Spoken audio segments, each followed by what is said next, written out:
My husband had a multiple-year-long affair, and the lawyer told me I would lose everything if I divorced him. So I spent years perfecting my payback. My revenge began by discovering my husband Dave's infidelity after 14 years of marriage and 3 kids. I saw a text appear on his work phone for just a few seconds that would forever change my life. It was a message that was actually graphic and had no business being on anyone's work phone. It was on the lock screen in the sender's name. I just froze. My first thoughts were, what the hell was that about? It's his work phone. That kind of message gets people fired. Then it hit me. Was Dave having an affair? It's amazing how the brain works. I suddenly started remembering a lot of things Dave had done that seemed odd, but I'd either dismissed them myself or immediately accepted his explanation. He was always walking out of the room to answer a call or return a text and claim that it would violate HIPAA. He was a nurse. If I overheard him talking about a patient, I accepted this because education has similar privacy laws regarding students. I'm a district school admin. He would sometimes come home with a faint smell of perfume on his clothes and claimed it was from helping to move female patients. Again, I accepted this at face value, but it always struck me as odd how it seemed to have the same scent of perfume. Once the proverbial barn door was open, I started seeing a lot of things that I'd missed before. Our love life in the bedroom had cooled off considerably, which wasn't helped by him having to leave the house at odd hours to fill in for other nurses that called in sick. I also recalled where I'd seen the name Paula before, and a call to the hospital confirmed she was a doctor there. For the next week or so, I was walking around in daze trying to put all of the pieces together. One of our kids had left a book in Dave's car, so it was an excuse to visit the hospital. My kid went up to get Dave's car key. I talked to a nurse in the lobby and joked about how work phones seem like a blessing, but all they do is put you on call 24 hours a day. This led to her eventually telling me that the hospital was too cheap to give cell phones to nurses, so only high-level executives got them, which didn't include Dave. With pretty much everything confirmed, I took some personal time off the next day to talk to a divorce lawyer. The news she gave me was horrible. We lived in a community property state with no-fault divorce. I made more money than Dave. He'd been the primary caretaker of the kids, and we've been married for more than 10 years. Basically, if I filed for divorce, I'd be screwed. Lose the house, pay alimony, he'd get a huge chunk of my retirement, and I'd pay child support for the next decade unless I was lucky enough to be awarded joint custody. The worst thing she told me was that it didn't matter that he cheated. It didn't matter. I was crushed. There was only one person I could trust with this kind of information. She was a fellow teacher that had also made the jump to administration, but was stuck at a school site. Let's call him Andy.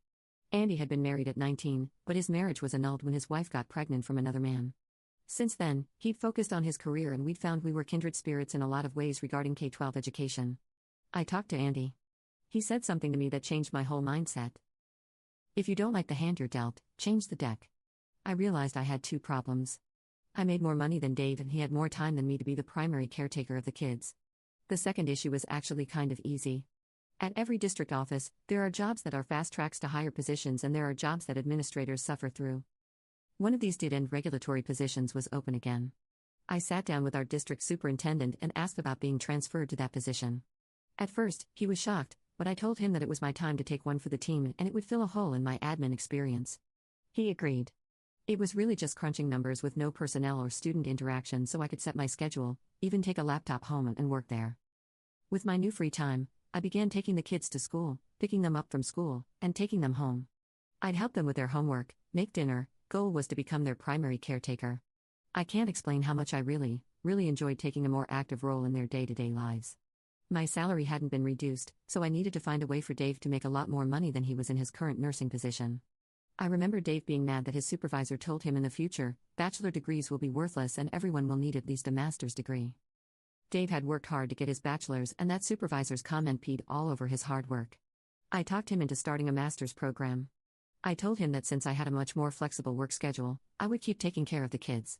He was reluctant at first, then I said, you could have every evening free to study or go to class, whatever you want to do.